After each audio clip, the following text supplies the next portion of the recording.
on this episode of Nothing Major. We're going to catch up on all the big headlines during the week. Shapo winning, Bublik winning, Louis Boisson makes or claims her first title, and we're going to preview DC. Let's get going.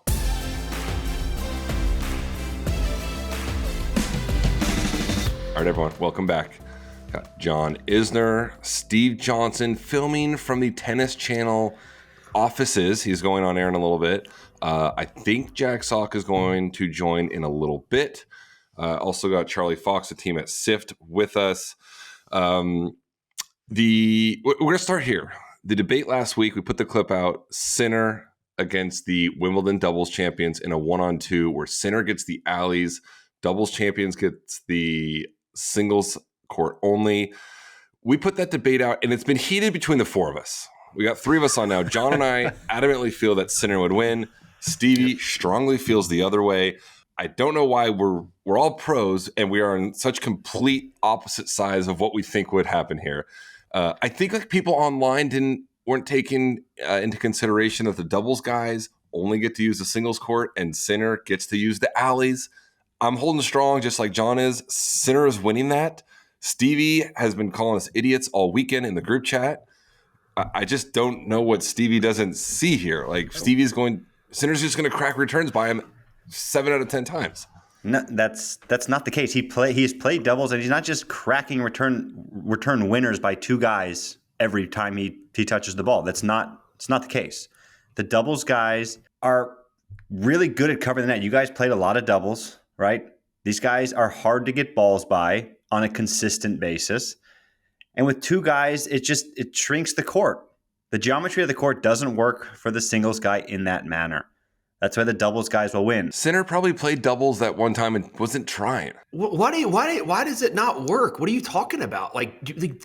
People get returns by it's not like every single return is so they get a return off of yeah. Then what? And then what? Then they hit a volley back in the court. And then what? And then they hit another volley. And Sinner, the time that it takes these guys to hit the volleys, it takes time away. Eventually, they are going to win. I'm not saying it's going to be 0-0. I'm not saying it's an absolute throttling. I know you're not. And we're not saying it's going to be 0-0 either. But Stevie, Sam thinks it's going to be like 1-1. This is the best tennis player in the world. And by the way, someone who absolutely clubs returns with reckless abandon at all times. Right? He's clubbing a return full power every single time.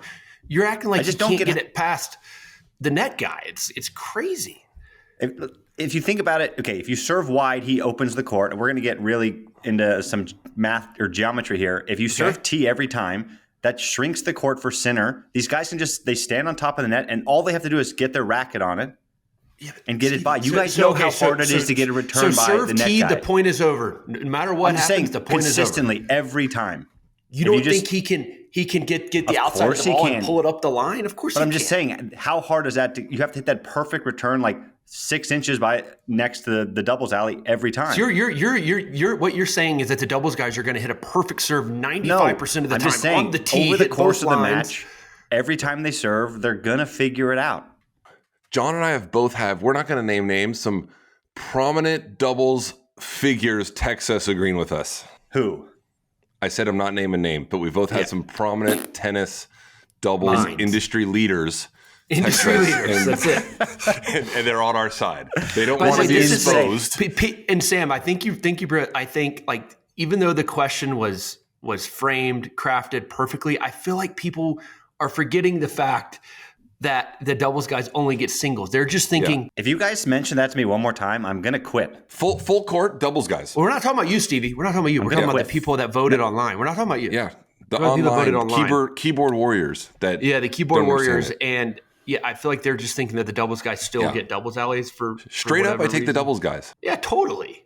Absolutely. We're doing. But the alleys is such a big difference. I'm more adamant than ever. I believe Sinner is going to win that match. By the way, Stevie, he gets to return every single point. He's going to get grooved on return. Yeah. I wasn't sure that's how it worked. I thought it just aced him every time on the ad side. But you're acting like Sinner is not going to – he's the greatest tennis player in the world right now. And he gets to return every single point against players that or they're doubles guys. Like, they're good players. And they're incredibly good at what they do in the doubles court, but they're not world-class singles players. They're not beating him 2-on-1. What are you guys talking about? This is going to end the podcast. It could. Might. I wish we could in Cincy line up like a 10-point breaker. I don't think Sinner would do it. I think any of the doubles guys would do it. He definitely would not do it.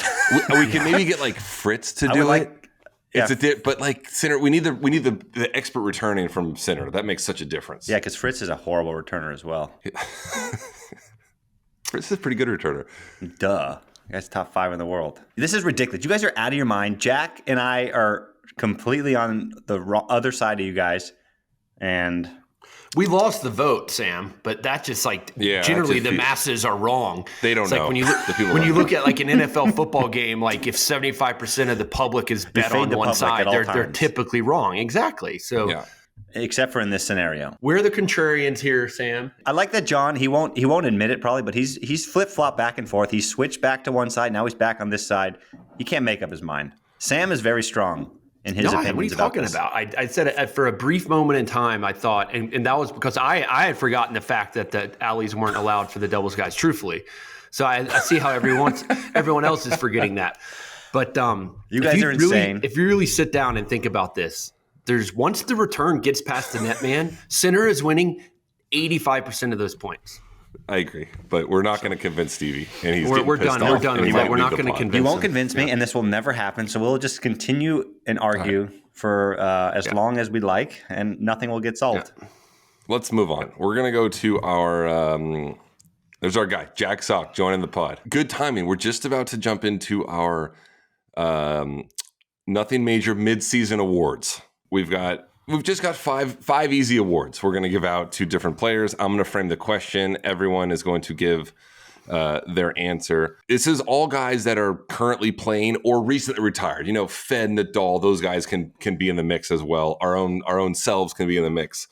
So we're going to start with this. I've got that in front of me. I'm going to go. We're going to go here.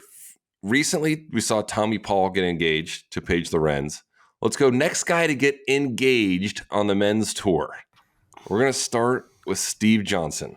It's hard because, I'm not very familiar with a lot of the European guys if they actually get married. Usually they're just partners. Never get married. So it's like Casper, good buddy of ours. It's like, oh yeah, why would I get married? We've been together 10 years and, that's just the way life works over here. So I'm going to say Fritz just because now that Tommy's pulled the trigger, it's more so I think there'll be some added pressure with Tommy pulling the trigger to him.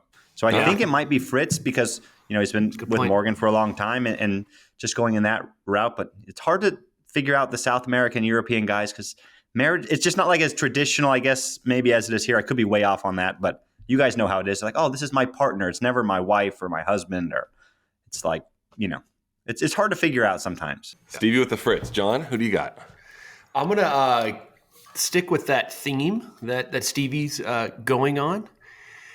And I like what you said. I feel like, all right, well, Tommy got engaged, Taylor. Like what? So my thing is, I'm going to go another American. I'm going to say Francis Tiafoe. Oh, good call. He's been with Ion for a long time. Yeah. Put a ring on it, Francis. Let's go. Jack? Yeah. I had Tiafoe as well. I think especially maybe when the results aren't maybe as good as you want, maybe you look for something else to light a spark type of thing. So I could see him maybe going that route, or the new Lovebirds with Ben Shelton and Rodman. You never know. Feels early. I know, but you never know. I thought it was the pot at first, so I was going to say myself, but I'm going to go with Francis. I'm going with Grigor Dimitrov. Yeah, a little older. He's got. I don't know his good call. girlfriend's name, like that Spanish or no Mexican actress. Gonzalez. Yeah, Mexican actress. She's everywhere. Just that feels like the next one. Next domino. He's on the shelf. Yeah, exactly. So You're that's my right. Pick. Great. That's call. a good one. But is he going to get married? Do you know what I mean? Like I feel like that's just like a. We'll revisit these answers. All right, let's go next. If we were playing the mixed doubles at the U.S. Open, which player would we like as our partner? This time I'm going to start with John. Who is your partner? Pick anyone right now to play mixed with at the U.S. Open. Sabalenka. Just her serve so good. I think obviously she does everything so well, but I think her serve is the deciding factor there. I think she's one of the best, definitely one of the top 3 servers in the women's game right now. So got to go with her. Jack, who you got? I said Emma Navarro, just because I think I've never even met her, but it seems like her personality should be fun to play with and like pretty laid back. That's part of it. Yeah, and enjoy it.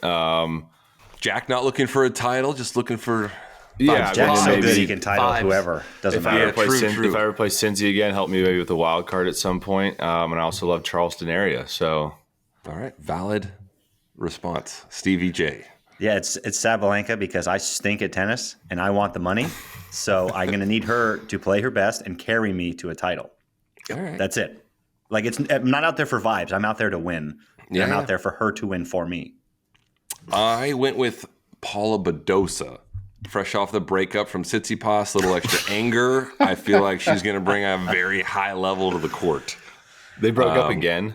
They broke up again. It feels official. I would have gone with them getting engaged. Yeah, that would. What's the latest with their entry into the? I don't know. They weren't going to get in ranking wise, anyways, right? No, but I think they had like a inside track on a wild card at the U.S. Open mix. So yeah, I think that's gone. I don't know. We'll see. Maybe they can put their differences aside and play for that 1 week. All right, next we're going, and Jack's going to go first here. Coolest coaching entourage.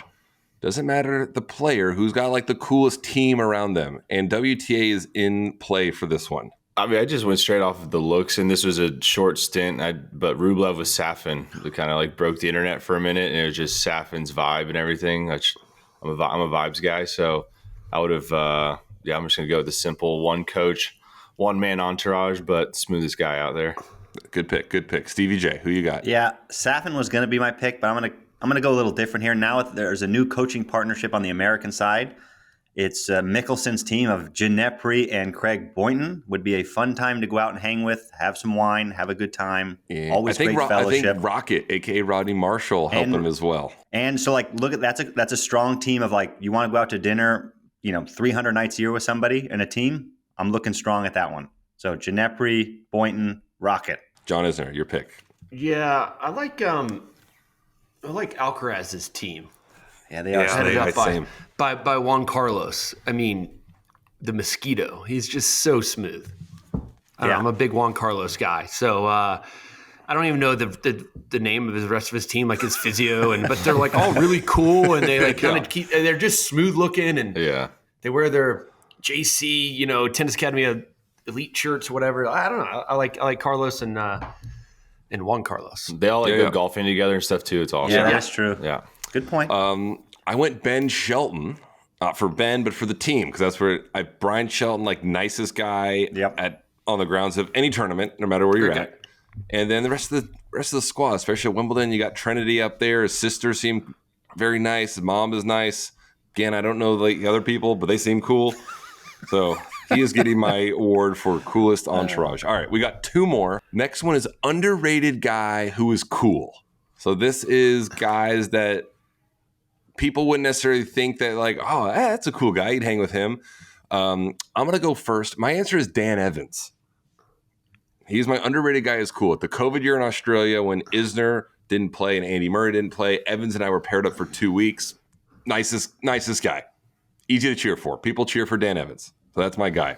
Stevie, you're up next. This is a hard one because I feel like I want to pick somebody that like I could be way off on this, but like I'm going to go with like Thomas Martin Echeverry. Just I feel like he's like popular in South America. It'd be fun to like go hang out with.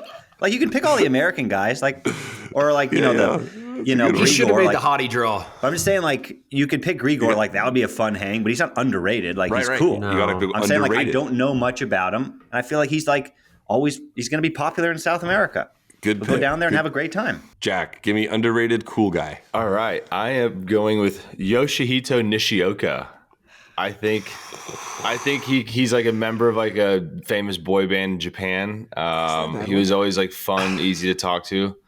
Does he speak English? He's got yes. Yeah, I feel like we'd always have like fun interactions on the court. Like He would try crazy shots. I would try crazy shot. We could like laugh on the court, like at somebody doing. I don't know. I played him I feel like I played him like 7 times in like a 6-month span, and so I like ended up talking to him some, and I feel like he would be like smooth to like go out with if you're in like Tokyo. Yeah, I could see that. Pretty well dialed in over there. That's a good pick. Okay, I got my answer. I don't like that answer, by the way, Jack, but it's just me. Jeez. We know that this guy is like a cool guy, not underrated. I think everyone else might be surprised at my answer, and I'm going to say I think he's a cool hang. I'm going to say Jordan Thompson. Dude, he was on my honorable mention. He's always Tomo's a good one. Yeah, Tomo. He's just chill, right? He's like a normal dude. I feel like he'd be a lot of fun, like to go out and have some drinks with. So I'm going to say Tomo from Australia. Tomo, solid one. All right, last award. This is probably the most important of all the awards. This is the player most likely to gain 100 pounds after their career. Current player? Current player to most likely gain 100 pounds when they are done playing. We'll go with Stevie. Give us your winner. Has to be current. Has to be current or very recently retired. Gosh. I can start if you want. I'll All go. right, No, I'm let's ready. go to. I mean, it's Tommy Paul. Oh, Have you guys not seen the photos of him during COVID? Hottie finalist gonna become a fatso? This is the most impressive thing ever. He was like the pictures. He's got fat Tommy. It's the funniest thing ever. But then like 3 months later, he can take it all off. Like he is that much of a physical specimen. He can just fluctuate and become ripped in like 3 months. So I'm very jealous. But during COVID, I remember like he was, he has the ability, but he also has the ability to take it off quickly, which a couple of us don't. All right, that's one pick for Tommy. Jack, who you got? Who most likely to gain 100 pounds after playing? I'm just gonna say the name and be done. Rohan Bopana. He's still playing. Yeah, it's crazy. Doubles guy. For those that don't know, that's a good one, Jack. All right, that's a good pick. That's a good pick. All right, John. I'm going to say Miramar Kekmanovic. Yeah. Oh, yeah, that's a good one. I mean, he's already got a little. Yeah. He's an incredible player. He's on Stevie and I's overweight team. And he's, he moves really well. I feel like he could. Yeah. It's amazing, better. I will say. Yeah. Kind of like Nalbandian and Baghdadis had a little bit of that as well. Nalbo for sure had that towards the end of his career. Yeah. But never was hurt, ever. No. And Also could play never- for 5 hours. Never Could play for 5 hours. Like Never missed the middle of the strings. Kekmanovic could play for 8 hours. All right, I struggle with this one. I actually have Alcaraz as a guy. He's kind of stocky. His brother's like pretty thick. You're just seen going his off older his brother. brother? That's what it is. I'm just going off his brother. That's what it is. It's like, and his like, I didn't feel good about it, but he's the one that I think has the best opportunity for this award. Yeah. We'll see. He's got a long tennis career ahead of him, so that we won't know the answer to that for like 20 years. But anyway, all right. Well, that's mid-season awards. So we'll move on to more important things. But congrats to all those players that we just mentioned. Yeah, congrats, Miramar. Congrats, Miramar Kekmanovic. All right, let's get into some results. Slow tennis week. We had Bastad going on. Bastad, Gustad. We also had Cabo. We had some women's events. We had Hopman Cup. Bublik winning where did he win? In Stad? I have a question before we go on. Is Bustad and Gustad in the same country? Are they both where are they? Oh, stop it. Sweden One's in and Switzerland and one's in Sweden. Yeah. Okay. It is tricky that I've never looked at those on the week. calendar ever. I wish they weren't the same week, but Bublik wins one of them. I don't have it on my notes. He either won Gustad or Stad. Bublik won He won Gustad. Gustad. Gustad. Are we back? Let me go to Isner. Is Bublik? Is he like a top 15 guy right now? I feel like he's like I was commentating some of his matches this week. He's playing within the lines. We talked about earlier. Does he have that kind of game at the moment? I think he should be a surefire top 20 guy for the next 3 years, in my opinion. He 17-5 since April. Yeah, he used to always say how much he dislikes clay, and he's completely disproven his own theory, making the quarters of the French Open, and now easily winning this tournament in Stade. And I see he's also the number 1 seed in Kitzbühel. So these are high altitude. No, I'm serious. These are like high altitude clay court events. And I can see how he could be very good in altitude tennis. They're in the mountains, beautiful setting. So, and he needs to, I think he's now knows that he's really good on clay. Like maybe not his best surface, probably grass still is, but he can play on all surfaces. So he should be a top 20 guy year in and year out, in my opinion. Yeah, good week for him. Cabo, Los Cabos. Shapo beats Kovacevic. Kovacevic almost won a title in Montpellier earlier this year. Another final. Shapo, second title for him, now back in the top 30. He's kind of had 2 great weeks this year, like winning Dallas and now winning Cabo. Stevie J, he was dominant. Going into the final, he was rolling through guys. The final was a little tougher. Is Shapo... Do you think the top guys are like scared of him yet? Like those top 8 guys, No. Or is he still inconsistent and just not quite at that level? No, I don't think those top guys are really scared of him because they're able to withstand at the moment, his 15 or 20 minutes of brilliance. We all know how hot he can get, how good he can play, kind of take guys' rackets out of their hands with his power. But he's just been way too inconsistent this year outside of Dallas and here. I mean, the guy is an incredible talent. The way he strikes the ball is amazing, but it's just weird. He has a lot of first-round losses and then a couple titles, which it's if you're going to play that way, feast or famine, you got to live with some down, results, for a month or 2 at a time. But he has the ability, but I don't think he's. Is he having a good year or not a good year? Because This is a good question. Yeah, because Felix FAA, you could ask the same question. I don't know. I mean, if you at the end of the year you just said, okay, let's each of these guys have 3 titles and they're 30 in the world. Is that a good year? I don't think so for their standards, especially for Felix. It's all about majors at this point and making runs. Like I'd say it's a good year. You have 3 titles, but you also have 12 or 13 first or second round losses. Like it's confusing. Jack, are Felix and Shapo having good years? Well, I think the progression means a good year. Like if you're winning titles and staying stagnant in the rankings and not really moving, then, but obviously we all as tennis players, you base your trajectory and everything on your results and your ranking. And so it says here he fell down to as far as 140 last year and he's back into the top 30 and has 2 titles to go with it. I mean, I would consider it's been a good year in the sense of moving up, even if you have some first round losses. But I also understand if you have the balance throughout the year and you're making a lot of good results, maybe not titles. I could see both ways, but I would consider it a good year just moving up. Yeah, I think he's having a good year. John, I'm getting off topic. Is Felix having a good year? Felix right now is ranked 27 in the world, 2 titles, another final, but he's been top 10. But then he's also early exits in Roland Garros and Wimbledon. What do you think? Is his standard high enough now that he's got to base his year off of Master Series and Slams? I don't think he's won back-to-back rounds in Master Series, but 2 finals and a title is good.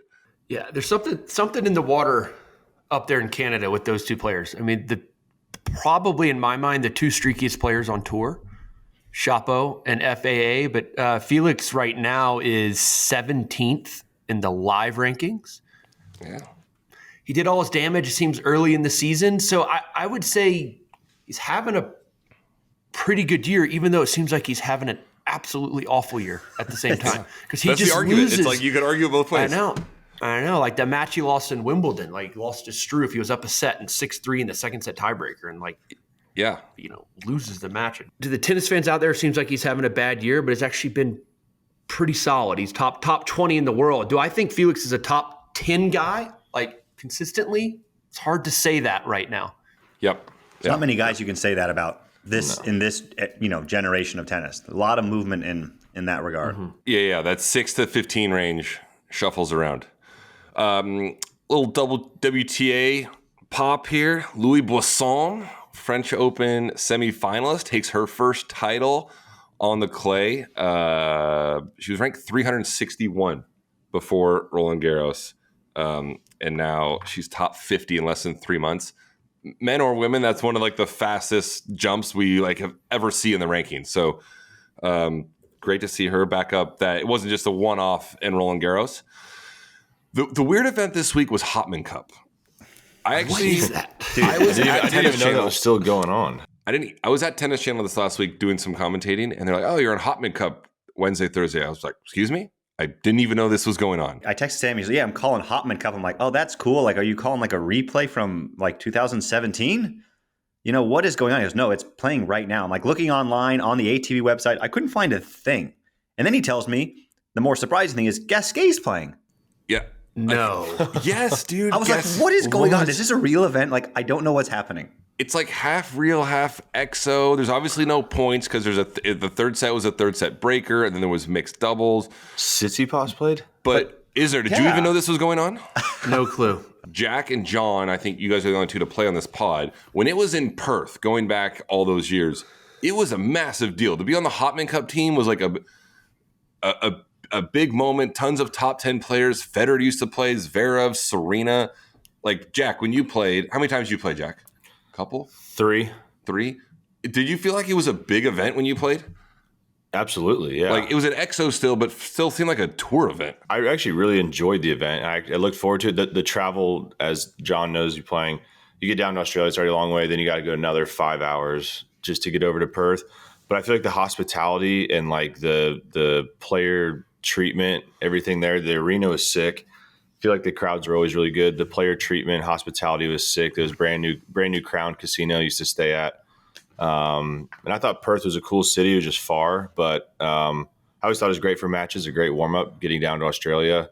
Not the stress maybe as like a ATP event. You could kind of just get in the flow of things, get your feet wet to start the year.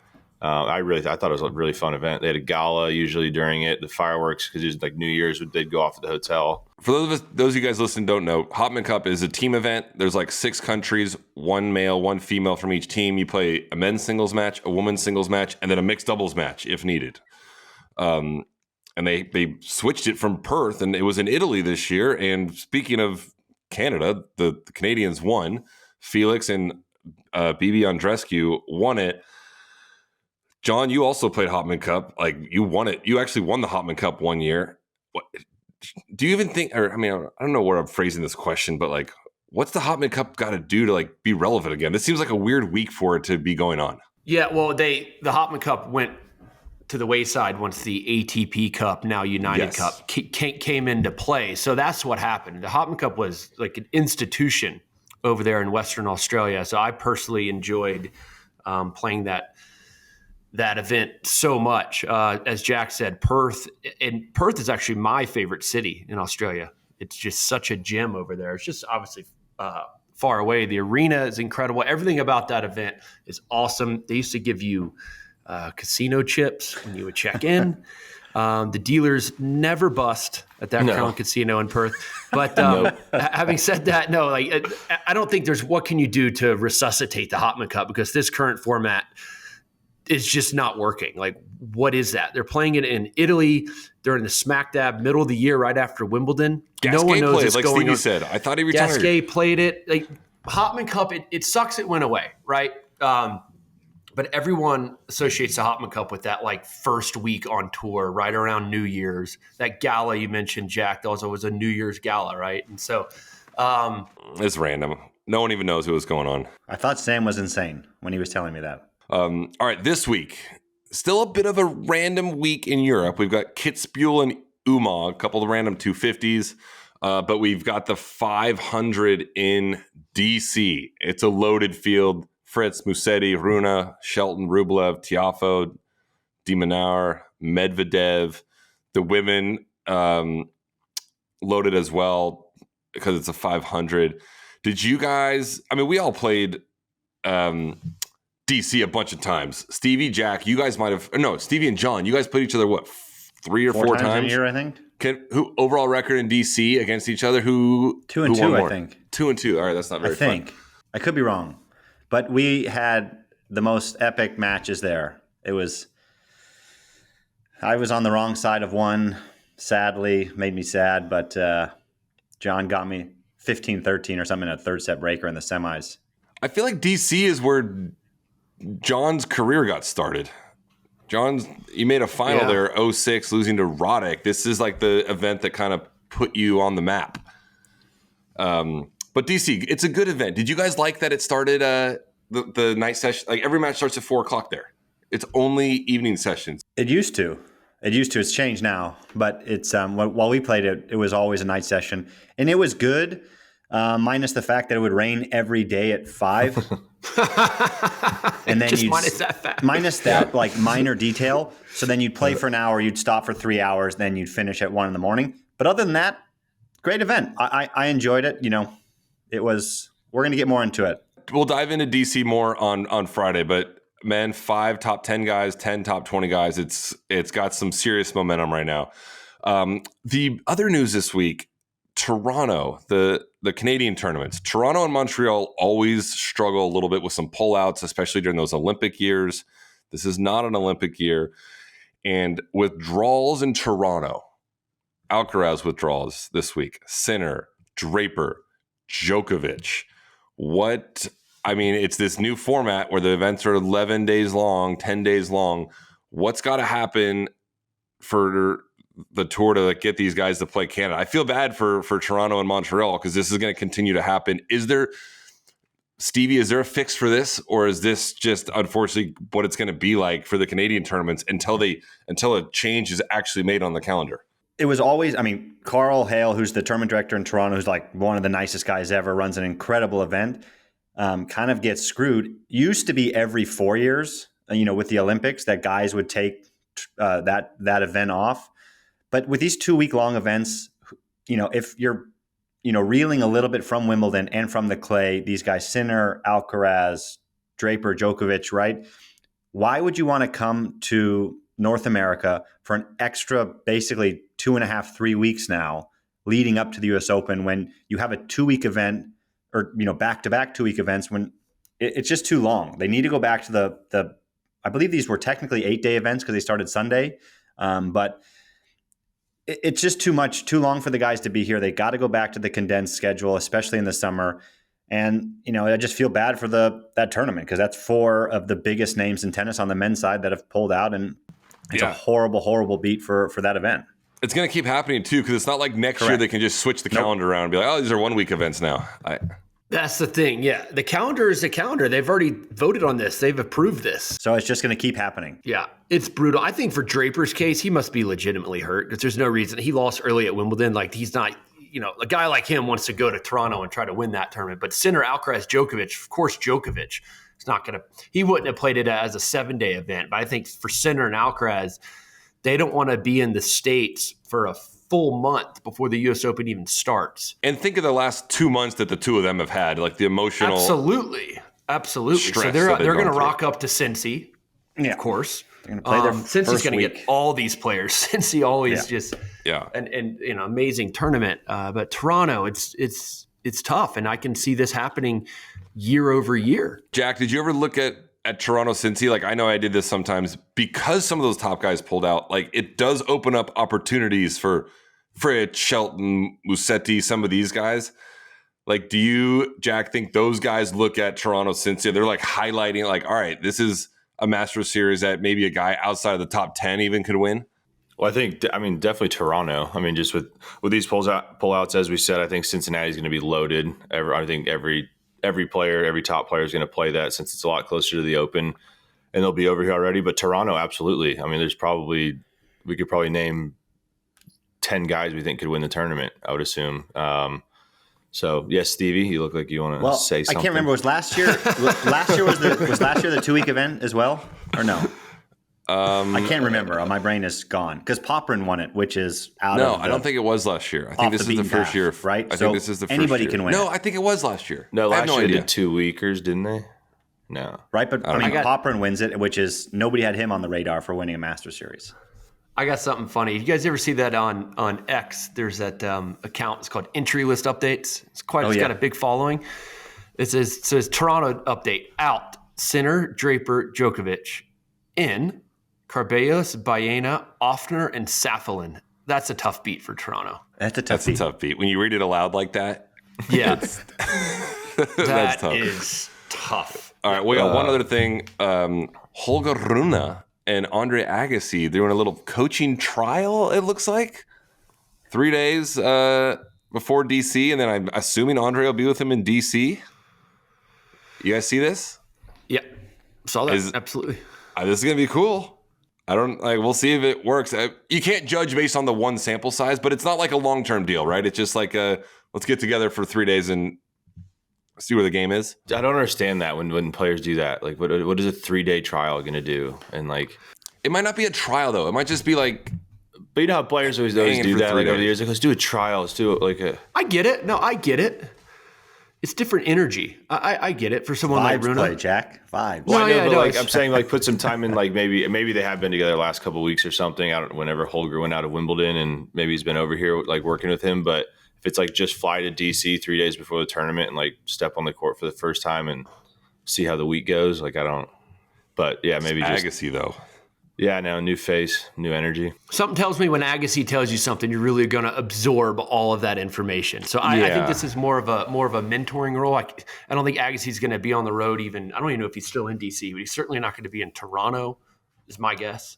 No. Maybe just a mentoring role from afar for the most part. Yeah, we'll see. Maybe Rune wins DC and his life has changed. All right, that's it for the Monday show. Head to Tennis Warehouse if you guys want merch. Type in Nothing Major merch. And let us know what stuff you guys want. John wants performance like sweatshirts. I want more of a hoodie. Let us know what you guys want. Also, we on TikTok, Instagram, X at Nothing Major Show. More on YouTube, and we'll see you guys on Friday.